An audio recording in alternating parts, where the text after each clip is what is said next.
Pessoal, vamos agora, a partir de agora, eu abri a tela, não consigo ver o chat. Então, por favor, alguém aí sinaliza aí para mim, se tiver algum Pronto, problema. dá para ver. Dá para ver, Tá, né? Tá tranquilo? tá tranquilo. Pronto, obrigado aí. Bom, nós começamos, né, o assunto de geometria analítica, estudando o ponto, né? Todas as coisas que a gente podia fazer com o ponto, calcular a distância entre dois pontos, ponto médio. Aí a gente trabalhou também com reta, né? Depois de dois pontos, por dois pontos a gente consegue sempre desenhar uma reta. E com três pontos alinhados, também é possível passar uma reta. Então, a gente trabalhou, né, todos os conceitos de reta através dessas definições. E agora vamos migrar para a circunferência, né? Então, circunferência, basicamente, nós já conhecemos, né, já há algum tempo, o que é uma circunferência. Então, imagine que eu tenha um ponto, eu vou chamar de ponto P, aliás, ponto C, né, de centro. Ah, amigo, aparece aí. Isso, vem aqui. Então, aqui ó, eu tenho meu pontozinho C, bem aqui, e ele é chamado de centro, né? O que define uma circunferência? Uma circunferência é o lugar, né, geometricamente falando, onde todos os pontos têm uma mesma distância desse ponto C. Então, esse meu ponto Pzinho aqui, ele está a uma distância, né, desse ponto C. E essa distância a gente chama de raio. Qualquer outro ponto, né, que estiver sobre essa circunferência, por exemplo, um ponto Q aqui, um ponto R aqui, qualquer um desses pontos, a distância dele para o centro da circunferência é sempre a mesma. E essa distância a gente chama de raio. Então, reunindo todos esses pontos aqui, cuja distância para o centro é a mesma, nós desenhamos a nossa circunferência, né? Então, esse desenho aqui, né, essa linha circundando aqui o ponto C, na verdade, é o agrupamento, né, a junção de todos os pontos que têm a mesma distância de C, ou seja, uma distância R. Então, isso é a definição de uma circunferência.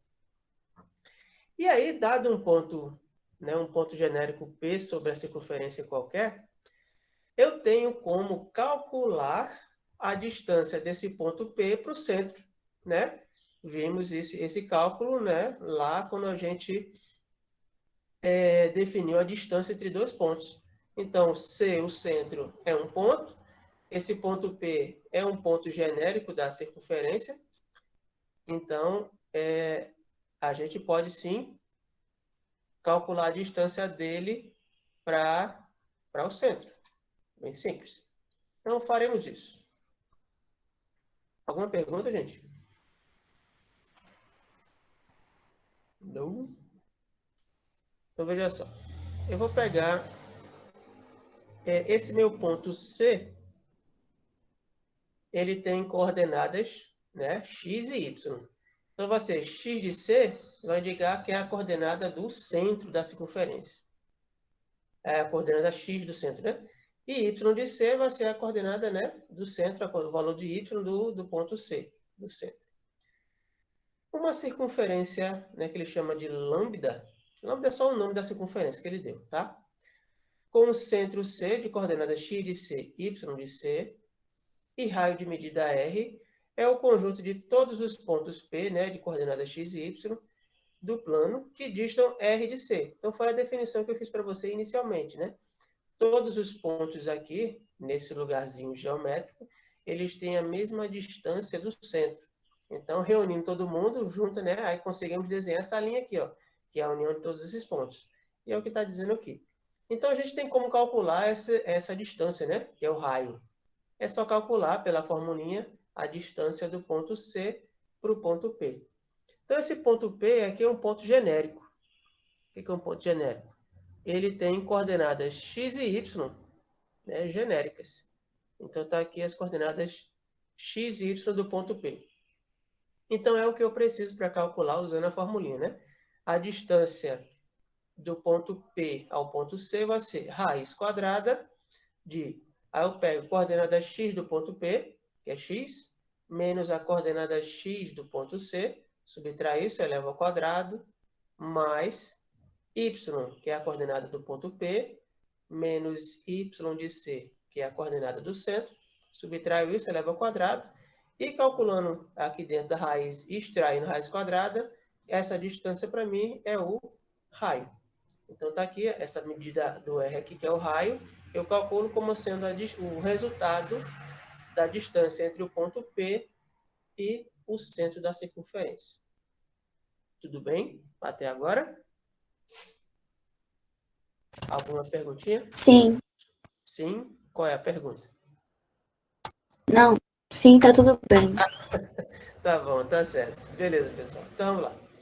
Então, aqui, ó, raiz quadrada, né, dessa conta aqui igual ao raio. Então, o que faremos aqui, ó, se a gente elevar ao quadrado os dois membros, né, aqui dessa igualdade, então deixa eu escrever aqui. Eu tenho aqui que a distância entre esses dois pontos é raiz quadrada de x menos x de c ao quadrado mais y menos y de c ao quadrado. Então, essa raiz quadrada aqui, ela é igual a r. Então, eu posso aplicar alguma propriedade aqui que eu suma com essa raiz quadrada, né? Trabalhar com raiz quadrada, ela dá trabalho, né?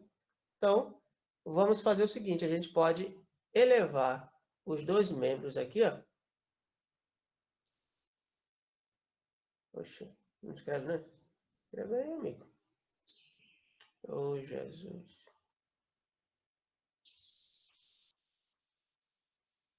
Enfim, eu vou elevar esses dois membros aqui ao quadrado. Por que eu posso fazer isso? Eu tenho uma igualdade, né? Então, o que eu fizer do lado esquerdo, se eu fizer a mesma coisa do lado direito, eu estou mantendo essa igualdade verdadeira. Então, eu elevo ao quadrado simplesmente para desaparecer com essa raiz aqui, ó. Então, essa raiz some. Então, eu fico apenas com o que está dentro da raiz. X menos x de c ao quadrado, mais y menos y de c ao quadrado. Isso é igual ao raio ao quadrado. Tá bom? Então, aqui eu posso fazer isso tranquilamente, porque o que está dentro da raiz quadrada aqui é garantidamente um número positivo. Por que eu estou dizendo isso? Independente desse resultado aqui de x menos x de c, se ele for positivo ou se ele for negativo, em qualquer caso, quando eu levo ao quadrado, então, um número positivo ao quadrado, então fica mais com mais, dá mais. Um número negativo ao quadrado, menos com menos, também dá mais. Então, independente do resultado aqui dentro dessa raiz, eu sei que esses números são sempre positivos. Então, eu posso tirar essa raiz aqui sem nenhuma preocupação de dar um problema de ela, por exemplo, ser um número negativo. Não é, nunca vai ser por conta disso aqui. Tá bom? Então, essa expressão que nós obtivemos aqui, né, ela é chamada de equação reduzida da circunferência. Tá? Então, o que é a equação reduzida? Nessa equação reduzida, nós temos aqui x e y são as coordenadas de um ponto P genérico. Né? São as coordenadas de um ponto P genérico sobre a circunferência. Por que um ponto P genérico? Esse ponto pode estar em qualquer lugar da circunferência. Né? Então, por isso que ele é chamado de ponto genérico. X de C e Y de C são as coordenadas do centro da circunferência. E R é a medida do raio. Tá bom? Então, temos aqui a equação reduzida de uma circunferência. Ela é calculada, né, usando a formulinha da... Professor, Oi. Karen está perguntando se é obrigado a tirar a raiz ou é opcional. A equação reduzida, ela é sem a raiz, tá bom? Então, essa fórmula da distância, é um modo de se calcular a distância de dois pontos, que no caso aqui é o raio, por isso que é igual a R, tá certo? Então, só que aí essa aqui a gente não vai escrever, não vai utilizar ela com a raiz, né? Porque com a raiz, geralmente, dependendo de se a raiz é exata, da resultado exato fica fácil, mas como não é? Então, para ter uma cara mais de equação, né? Então, a gente tira a raiz e deixa dessa forma aqui, tá joia? Então, essa forma de escrever, ela é a equação reduzida da circunferência. Belezinha? Mais alguma perguntinha? Sem, Não. não, sem perguntas? Bom, beleza, né? Vamos para o próximo. Obrigado por assistir. Bom estudo.